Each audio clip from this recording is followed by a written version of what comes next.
नमस्कार दोस्तों, विनायक क्लासेस प्रयागराज के यूट्यूब चैनल पर आप सभी का हार्दिक स्वागत है। दोस्तों, जैसा कि आप सभी को बिल्कुल पता होगा कि अपनी जो सीडीपी की क्लास है वो बिल्कुल सिलेबस के अकॉर्डिंग चल रही है, जिसमें हम लोगों ने तकरीबन 44 क्लास को पूरा कंप्लीट कर लिया है। आज दोस्तों आपका 45वें नंबर का क्लास है और बहुत ही इंपॉर्टेंट क्लास है, क्योंकि आज की इस वीडियो में हम लोग विस्तार से चर्चा करने वाले हैं शिक्षण अधिगम सामग्री के बारे में। दोस्तों, कहीं ना कहीं आज का ये टॉपिक आपके लिए बहुत ही इंपॉर्टेंट हो जाता है, क्योंकि यहाँ से आपके सीटेट एग्जाम में हर बार 1 से 2 क्वेश्चन देखने को मिल जाता है। तो कहीं ना कहीं आज की वीडियो आपके लिए बहुत ही इंपॉर्टेंट होने वाली है, इसलिए आप सभी से बिल्कुल एक ही गुजारिश है कि आप सभी लोग बिल्कुल अपने साथ में पेपर और पेन लेकर के बैठे, जिससे आपको जो भी इंपॉर्टेंट पॉइंट्स मिलते जाएं उन्हें आप साथ साथ नोट डाउन करते चले, जिससे आपको एग्जाम के समय में रिवीजन करने में थोड़ी सी सहूलियत मिल सके। तो चलिए दोस्तों, बिना किसी देरी के आज की इस क्लास को हम लोग स्टार्ट करते हैं, जिसमें हम लोग सबसे पहले शिक्षण अधिगम सामग्री के बारे में थोड़ा सा समझ लेते हैं कि शिक्षण अधिगम सामग्री क्या होता है। उसके बाद इसके जो प्रकार होते हैं उसके बारे में भी हम आपको बिल्कुल विस्तार तरीके से बताने वाले हैं। बात करें शिक्षण अधिगम सामग्री के बारे में तो दोस्तों देख सकते हैं कि शिक्षण प्रक्रिया को सरल, रोचक, आकर्षक बनाने के लिए हम जिन साधनों या फिर माध्यमों का प्रयोग करते हैं और जिससे प्रभावशाली, रुचिकर एवं अस्थायी अधिगम होता है, उन्हें हम शिक्षण अधिगम सामग्री कहते हैं। यानी कि दोस्तों शिक्षण प्रक्रिया में आप कह सकते हैं कि जो सरल, रोचक, आकर्षक बनाने के लिए हम जिन भी शिक्षण अधिगम सामग्री का प्रयोग करते हैं उसी को हम शिक्षण अधिगम सामग्री कहते हैं, जिससे आपका जो अधिगम होता है वो कहीं ना कहीं अस्थायी हो जाता है, प्रभावशाली हो जाता है और रुचिकर हो जाता है। तो शिक्षण अधिगम सामग्री से अब उम्मीद करते हैं कि चीज़ें आपको बिल्कुल क्लियर हो गई होंगी कि शिक्षण अधिगम सामग्री क्या होता है। अगर हम इसके प्रकार की बात करें तो दोस्तों देख सकते हैं कि इसके प्रकार में नंबर 1 पर आपका आ जाता है कि इंद्रियों के आधार पर कौन कौन से शिक्षण अधिगम सामग्री होते हैं, जिसमें आपका नंबर 1 पर आ जाता है श्रव्य सहायक सामग्री। यानी कि इस प्रकार की सामग्री को बालक के ज्ञान को सुन करके ग्रहण करता है। यानी कि जैसे आपका रेडियो हो गया, टेप रिकॉर्डर हो गया, ग्रामोफोन हो गया, लिंगवा फोन हो गया इत्यादि जो है वो आपके श्रव्य सहायक सामग्री में आ जाते हैं, क्योंकि इसमें बच्चा जो है कहीं न कहीं ज्ञान को जो है वो सुन करके ग्रहण करता है। ये चीज़ें आप बिल्कुल देख सकते हैं, मैंने इमेज के माध्यम से भी सारी चीज़ें बिल्कुल आपको समझाने की कोशिश की हुई है। वहीं पर दोस्तों नंबर 2 पर आपका आ जाता है दृश्य सहायक सामग्री। यानी कि इस प्रकार की सामग्री से बालक जो है ज्ञान को देख करके ग्रहण करता है। यानी कि इसमें उसमें बच्चा सुन करके ग्रहण करता है, इसमें बच्चा जो है वो देख करके जो है शिक्षा को ग्रहण करता है। जैसे आपका श्यामपट हो गया, बुलेटिन बोर्ड हो गया, फ्लेनिल बोर्ड हो गया, मानचित्र हो गया, ग्लोब हो गया, रेखा चित्र हो गया, कार्टून हो गया, मॉडल हो गया, पोस्टर हो गया, स्लाइड्स हो गया, फिल्म हो गया, स्ट्रिप्स हो गया, ये सारी चीज़ें बिल्कुल आपकी दृश्य सहायक सामग्री के अंतर्गत आ जाती हैं। इससे भी हमने आपको बिल्कुल इमेज के माध्यम से समझाने की कोशिश की हुई है, तो यहाँ पर आप चीज़ें देख करके नोट डाउन कर सकते हैं। अब दोस्तों वहीं पर नंबर 3 पर आपका आ जाता है कि श्रव्य दृश्य सामग्री। यानी कि इसमें जो आपको सुनने को भी मिलेगा और देखने को भी चीज़ें मिलेंगी, तो ये कहीं न कहीं आपकी श्रव्य दृश्य सामग्री के अंतर्गत आ जाती है। यानी कि इसमें जो बच्चा होता है कहीं कहीं सामग्री के माध्यम से, इस सामग्री के माध्यम से ज्ञान को एक साथ सुन करके और देख करके ग्रहण करता है। यानी कि जैसे आपका टेलीविजन हो गया, यानी कि इसमें आपको दृश्य भी देखने को मिल जाएगा और कहीं न कहीं आपको आवाज़ भी यानी कि सुनने को भी देखने को मिल जाएगा। कंप्यूटर हो गया, नाटक हो गया या फिर आप चलचित्र होगा, ये सारी चीज़ें आपकी दृश्य, श्रव्य और दृश्य सहायक सामग्री में आ जाती हैं। तो उम्मीद करते हैं कि ये तीनों पॉइंट्स आपके बिल्कुल क्लियर हो गए होंगे। अब अगले नंबर पर बात करें तो दोस्तों देख सकते हैं कि वहाँ पर आपका इंद्रियों के आधार पर था। अब हम बात करें तकनीकी के आधार पर, यानी कि नंबर 2 पर आपका आ जाता है तकनीकी के आधार पर, जिसमें आप नंबर 1 पर देख सकते हैं कि आपका आ जाता है कठोर उपागम। ये क्या होता है, इसके बारे में अगर हम विस्तार से चर्चा करें तो दोस्तों देख सकते हैं कि ऐसे सभी उपकरण या फिर मशीनें जिन्हें हम देख सकते हैं, छू सकते हैं तथा अनुभव कर सकते हैं, जिनका शिक्षा में प्रयोग सहायक सामग्री के रूप में किया जाता है, वे सभी इसी वर्ग में आते हैं। इसलिए इन्हें हम कठोर उपागम शिल्प कहा जाता है। जैसे आपका मोबाइल हो गया, कैलकुलेटर हो गया, रेडियो हो गया, टेलीविजन हो गया, शिक्षण मशीन आदि हो गया, ये सभी आपकी कहीं न कहीं कठोर उपागम के अंतर्गत आ जाती हैं। यानी कि इसमें जो शिक्षा जो होता है वो कहीं न कहीं हम छू करके अनुभव कर सकते हैं, देख सकते हैं और उसके माध्यम से शिक्षा को ग्रहण कर सकते हैं। नंबर 2 पर दोस्तों बात करें तो दोस्तों देख सकते हैं नंबर 2 पर आपका जाता है मृदु या फिर कोमल उपागम। यानी कि यह उपागम सामाजिक विज्ञान, मनोविज्ञान और विशेष करके अधिगम के मनोविज्ञान की आधारशिला पर खड़ा है।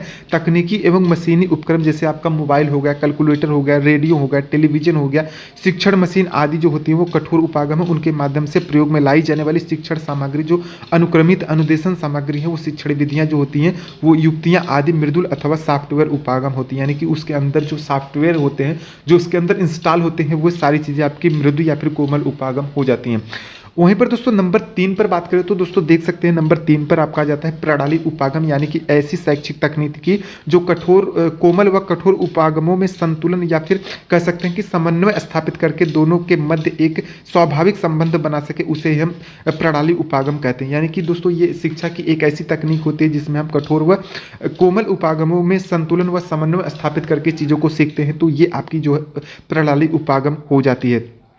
अब दोस्तों वहीं पर नंबर 3 पर बात करें परिक्षेपण के आधार पर, यानी कि मैंने आपको बिल्कुल 2 पॉइंट्स बता दिए। अब तीसरे पॉइंट्स की बात करें परिक्षेपण के आधार पर, तो इसमें आपका आ जाता है प्रक्षेपी सामग्री, यानी कि शिक्षण हेतु जिन चीज़ों का प्रदर्शन के लिए मशीनों की जरूरत होती है वे कहीं ना कहीं प्रक्षेपी सामग्री कहलाती हैं। जैसे आपका स्लाइड हो गया, प्रोजेक्टर हो गया, डिजिटल बोर्ड हो गया, फिल्म ट्रिप हो गया, ये सभी आपकी प्रक्षेपी सामग्री के अंतर्गत आ जाती है। मैं आपको जितना एग्जाम्पल यहाँ पर बता रहा हूँ उन सभी को बिल्कुल आपको याद करके रखना और वो पॉइंट्स याद करके रखना है कि किस विधि में आपको ये सारे पॉइंट्स देखने को मिले, क्योंकि यहीं से आपके क्वेश्चन आपके सीटेट एग्जाम में बनेंगे और आपसे पूछ लिए जाएंगे, तो कहीं ना कहीं आपके क्वेश्चन भी अगर याद नहीं रहेंगे तो आपके गलत हो जाएंगे।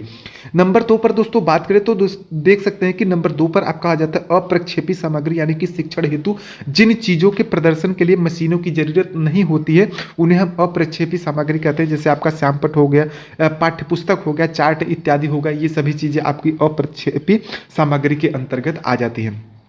अब दोस्तों वहीं पर अगर हम लोग बात करें नंबर 4 यानी कि एनसीईआरटी के आधार पर, तो दोस्तों देख सकते हैं कि नंबर 1 पर एनसीईआरटी के आधार पर आपका आ जाता है ग्राफिक चित्र, यानी कि कार्टून, कोई भी हास्य या फिर मनोरंजक चित्र आप इसके माध्यम से दिखा सकते हैं। कॉमिक्स हो गया, चित्रकथा हो गया, ये सारी चीजें आपकी ग्राफिक चित्र के अंतर्गत आ जाती हैं। डिस्प्ले यानी कि प्रदर्शन सामग्री के अंतर्गत आपकी श्यामपट्ट आ जाती है, बुलेटिन बोर्ड आ जाती है, फ्लेनेल बोर्ड आ जाती है। और अगर हम बात करें नंबर 3 पर त्रियामी सामग्री के अंतर्गत, तो देख सकते हैं कि इसमें मॉडल और आपके वास्तविक पदार्थ आ जाते हैं।